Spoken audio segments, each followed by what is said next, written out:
আসসালামু আলাইকুম এভরিওয়ান। আজকের রেসিপিতে ঘরেই তৈরি করলাম নরম ও মজাদার পাউরুটি।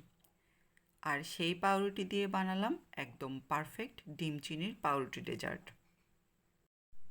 ঘরে থাকা সামান্য উপকরণ দিয়ে খুব সহজেই তৈরি করা যায় এই দারুণ স্বাদের মিষ্টি আইটেমটি। চা নাস্তার সঙ্গে বা হালকা মিষ্টি খেতে চাইলে এটি হবে সেরা একটি অপশন। পাউরুটি তৈরি করে নেওয়ার পর এবার আমি এটিকে ডিমোল্ড করে নিচ্ছি। আমি ভিডিওর জন্য গরম অবস্থায় আপনাদের ডিমোল্ড করে দেখাচ্ছি। আপনারা এটিকে ঠান্ডা করে তারপর ডিমোল্ড করবেন। পাউরুটি ঠান্ডা হলে পাউরুটি আরও বেশি সফট হয়। পাউরুটির কালারটি একেবারে পারফেক্ট হয়েছে। আমি এখানে কোনো প্রকার তেল বা ঘি ব্রাশ করিনি, কারণ পাউরুটি দিয়ে আমি একটি ডেজার্ট তৈরি করব, এই জন্য। এবার এটিকে আমি ছোট ছোট টুকরা করে কেটে নেব।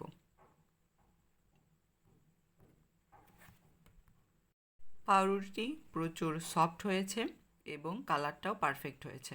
ঘরেই যদি এভাবে পাউরুটি তৈরি করে নেওয়া যায়, তাহলে দোকানের অস্বাস্থ্যকর পাউরুটি খাওয়ার কোনো দরকারই পড়ে না। এবার পাউরুটি ভাজি করার জন্য আমি উপকরণটি তৈরি করে নিব। এখানে আমি নিয়েছি একটি ডিম এবং 3 চামচ পরিমাণ চিনি।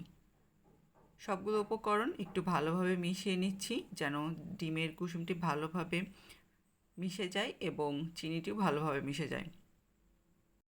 কিছুক্ষণ ফেটে নেওয়ার পর এবার এটিতে আমি আগে থেকে জাল করে রাখা দুধ অ্যাড করে দিব। দুধটি অবশ্যই ঠান্ডা হতে হবে, না হলে ডিমের সঙ্গে যখনই অ্যাড করব তখন ডিমটা নষ্ট হয়ে যাবে। আবার এখানে আমি সামান্য একটু দুধ অ্যাড করে দিচ্ছি। সবগুলো উপকরণ ভালোভাবে মিশিয়ে নিতে হবে। চিনি যেন কোনো প্রকার দানা না থাকে এবং কুসুম আর দুধটিও যেন ভালোভাবে মিশে যায়।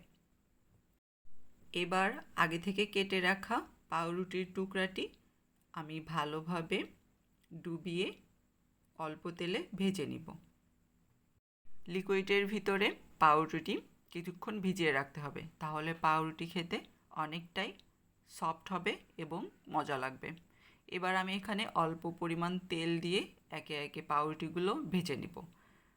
চুলার জাল অবশ্যই লো টু মিডিয়াম আঁচে রাখতে হবে, না হলে পাউরুটি পুড়ে যাওয়ার সম্ভাবনা থাকবে। নিজের হাতে বানানো নরম মুচমুচে পাউরুটির সঙ্গে ডিমের ঘ্রাণ মিশে তৈরি হয় এক অদ্ভুত স্বাদের প্রাতরস। সকালে হোক বা বিকালের নাস্তা, এটি সহজ ও ঝটপট একটি রেসিপি। বিকালের হালকা খাওয়া অথবা অতিথি আপ্যায়নে এটি একটি সহজ অথচ লোভনীয়, মন ভরাবে সকলের। অল্প সময়ে অল্প উপকরণে তৈরি করে ফেলুন এমন একটি মজাদার ডেজার্ট রেসিপি।